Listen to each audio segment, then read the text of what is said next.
Bonsoir à tous, bienvenue dans cette nouvelle édition de BBC Info. Voici le sommaire de ce soir. Deuil national en Éthiopie après une tentative de coup d'État. Le chef d'état-major de l'armée a été abattu alors qu'il tentait de riposter contre les putschistes. Le candidat du pouvoir Mohamed Ould Ghazouani, élu président de la Mauritanie dès le premier tour. L'opposition rejette les résultats.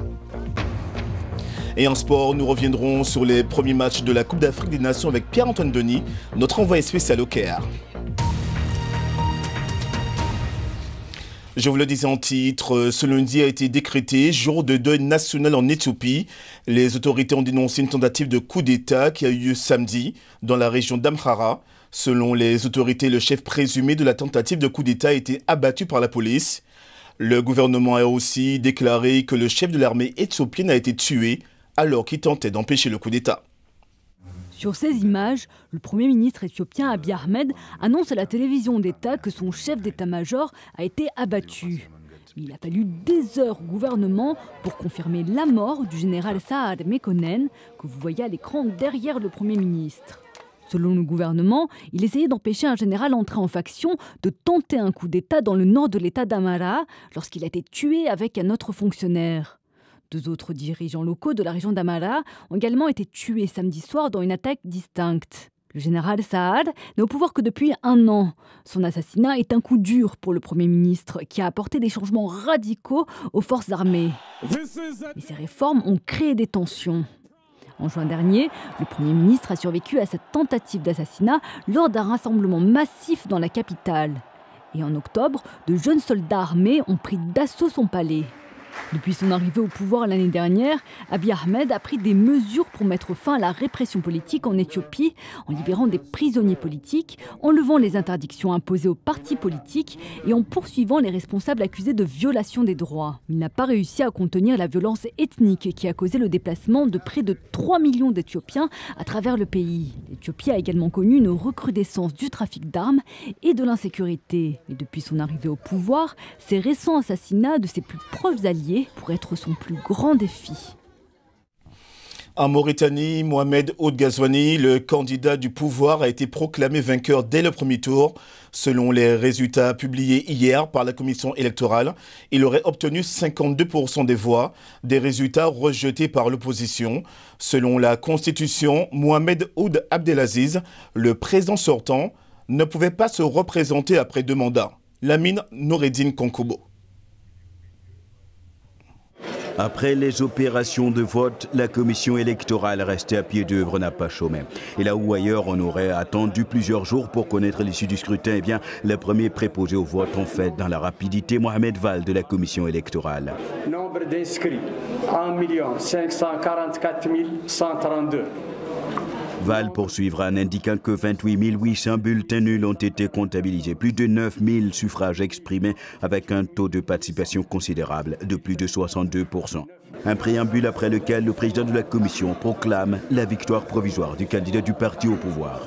Mohamed Ahmed Cheikh Al-Ghazouani, 483 312 voix, soit 52,01%. Sidi Mohamed Boubacar Boussalif, 166 058 voix, soit 17,87%. Biram Dahabeid, 172 656 voix, soit 18,58%. Au quartier général de Ghazouani, une liesse accueille l'annonce des résultats à lui favorables. Nous sommes contents aujourd'hui que le candidat Mohamed Ould Ahmed a passé à premier tour. Avec 52%. Chez les opposants Sidi Mohamed Boubacar et Biram Dahabeid, c'est une ambiance de tristesse. Les deux rejettent ces résultats provisoires et annoncent leur intention de saisir les tribunaux. Le pouvoir a perdu la bataille électorale des élections présidentielles de 2019. Nous avons constaté des mesures visant à confisquer la victoire et l'espoir du peuple mauritanien. contre le système qu'il a si tant opprimé. Les candidats provisoirement malheureux ont d'ores et déjà appelé le peuple mauritanien à la résistance, dénonçant une atmosphère de coup d'État. Quel que soit l'ultime vainqueur du scrutin, il faut dire que cette consultation électorale vient marquer la première fois qu'une transition du pouvoir par les urnes s'opère en Mauritanie, pays indépendant depuis 1960. Le reste de l'actualité en bref et en images. Le secrétaire d'État américain Mike Pompeo est dans le Golfe pour des entretiens avec l'Arabie Saoudite et les Émirats Arabes Unis au sujet de la crise avec l'Iran. Avant de quitter les États-Unis, il a déclaré que de nouvelles sanctions économiques seraient annoncées aujourd'hui. La Russie a prévenu que le Kremlin prendrait des mesures contre ces nouvelles sanctions. Des tensions ont éclaté à Kinshasa hier autour du cortège de l'opposant Jean-Pierre Bemba. Il s'agit de son deuxième retour en moins d'un an en RDC après son acquittement en juin 2018 par la CPI. Selon ses propos, l'opposant est rentré pour apporter son soutien à Martin Fayulu, qui conteste toujours le résultat de la présidentielle. Et puis la pression augmente pour Boris Johnson, le favori dans la course au poste de Premier ministre britannique, est sommé de répondre à des questions sur sa vie privée.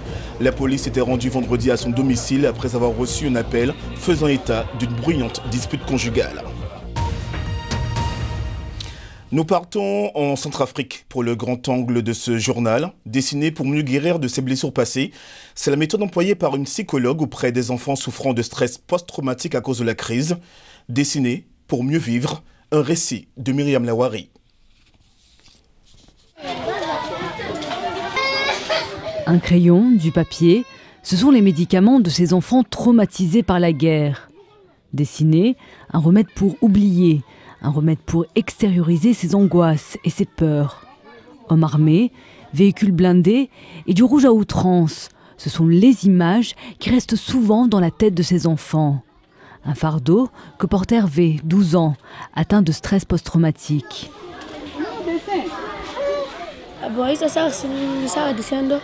Ce que je dessine, c'est quand mon père et moi allions dans le district de Mbaya, quand il a été brûlé dans notre maison par la Seleka et quand je me suis enfui et que j'ai vu un corps dans l'eau. Je dois dessiner pour sortir les images de ma tête et être capable de dormir. Hervé, comme beaucoup d'enfants dans sa situation, a l'habitude de pleurer toutes les nuits. Et la journée, il lui arrive de se disputer avec sa mère, Oscarine. La thérapie par le dessin permet aux parents, comme Oscarine, de comprendre certains comportements de leurs enfants. Tous les soirs, il fait des cauchemars. Quand je lui demande un service parce que je ne peux pas travailler, il refuse. Il dit qu'il n'est pas une mule. Alors je me dispute avec lui. Mais depuis cet atelier de dessin, on se comprend mieux.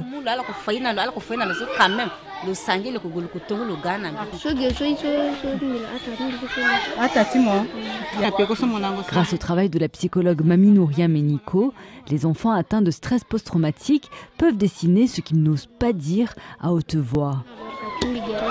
Avec le dessin, l'enfant s'exprime mieux et ça enlève la barrière que ça pouvait avoir entre l'enfant et l'adulte.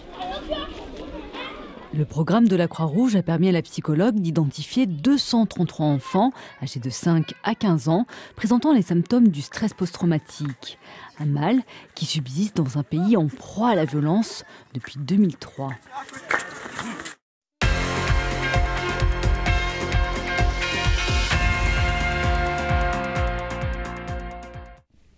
La page sportive avec Pierre-Antoine Denis, notre envoyé spécial en direct du Caire pour la CAN. Bonsoir Pierre-Antoine. Bonsoir Nicolas.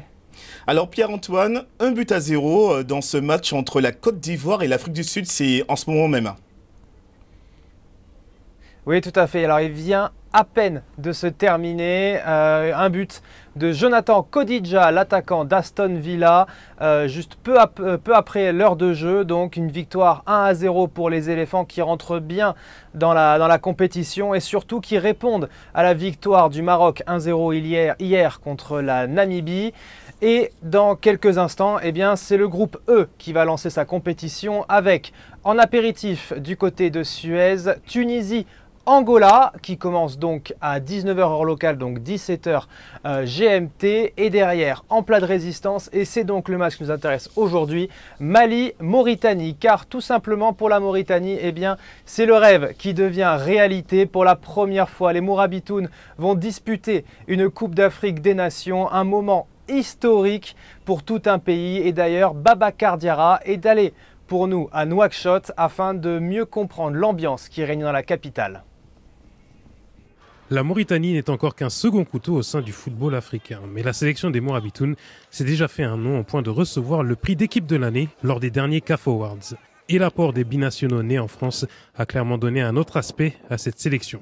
J'étais heureux et en même temps fier par rapport à mes parents, surtout par rapport à eux, parce que c'est une grande fierté pour la famille, pour tout le monde, quoi. De représenter, c'est quelque chose d'immense, quoi. Le nombre d'expatriés a triplé depuis 2014 et l'arrivée du sélectionneur de la Mauritanie, Corentin Martins, le plus ancien en poste parmi ceux en lice dans la CAN. Il y a des joueurs qui sont venus facilement sans avoir trop à convaincre, qui avaient envie de vivre avec la sélection, qui a vécu des belles choses ces derniers mois. Je ne parle jamais de mix ou de locaux. Aujourd'hui, ils défendent tous les couleurs de la Mauritanie, donc ce sont des Mauritaniens. L'ascension est belle pour la Mauritanie, qui pointait au 206e rang du classement mondial de la FIFA en 2012 et qui va aborder sa première CAN en frappant à la porte du top 100 mondial. Il n'y a pas d'individualité, donc on est un groupe qui s'est fondu sur les 4 dernières années. Donc maintenant, c'est à nous de faire en sorte de bien continuer sur cette entente et pouvoir faire de bons résultats pour cette CAN, Inch'Allah. L'amour du ballon rond s'est tant développé que le foot féminin a désormais aussi la cote. La plus grande surprise vient d'ailleurs du lancement il y a 3 ans des championnats féminins dans un pays où longtemps les femmes ont reçu des remarques misogynes en allant au stade pour regarder des matchs. Mais la donne a changé. Désormais, les hommes sont les premiers à encourager les femmes à s'intéresser au ballon rond. Là, aujourd'hui, les femmes, tout le monde est concerné, tout le monde est au terrain. Même si on s'entraîne la nuit, pendant le ramadan, il y a des femmes qui viennent assister aux entraînements. Les pratiquantes, elles, ont vu leur propre championnat lancé en 2016. Et l'impact du football féminin en Mauritanie est depuis sur la phase ascendante. Pour véhiculer ce message que le football, ce n'est pas seulement un sport masculin, mais aussi les femmes peuvent pratiquer le football. Et en même temps, à travers nos plaidoyers, je donnais l'exemple de l'Iran, l'Algérie et les pays du Golfe. Ça a été vraiment quelque chose qui a beaucoup marché. La Mauritanie est l'une des 3 sélections qui découvrira la CAN cette année. C'est historique et forcément, l'équipe aura de grandes attentes durant le tournoi afin de faire la fierté de toute la population.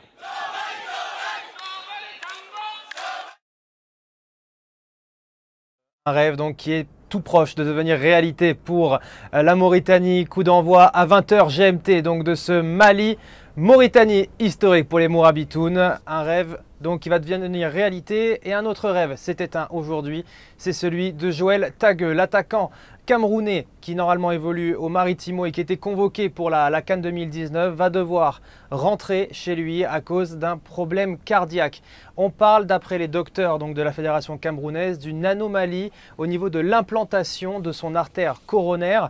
Cette anomalie peut causer la mort de Joël Tagueux s'il joue actuellement sur un terrain de foot. Alors dans son malheur, eh bien, il y a quand même un petit peu de bonheur, puisqu'il n'est pas dans un état où il ne pourra jamais rejouer au football, puisque avec une opération chirurgicale, son implantation pourrait être remise au bon endroit. Mais pour l'instant, la fédération camerounaise a décidé donc de se passer des services de Joël Tagueux pour cette CAN 2019. Et il y avait énormément d'émotions dans le camp des Lions Indomptables, comme vous pouvez l'imaginer.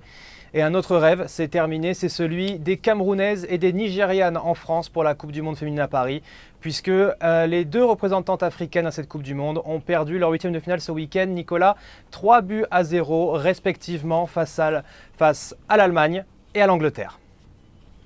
Merci Pierre-Antoine. Et pour terminer, il s'agit toujours de compétition, mais ce n'est pas du sport. Et pourtant, regardez, 86 barbes plus ou moins longues de tous les styles et couleurs. C'était lors du championnat de France de barbe, un concours qui existe depuis 3 ans. Pour sa 3e participation, Mathieu Puginier est monté sous la première marche de ce championnat très sérieux. C'est la fin de ce journal. Merci de l'avoir suivi, notamment depuis le Cameroun sur Canal 2. Excellente soirée à tous et à demain.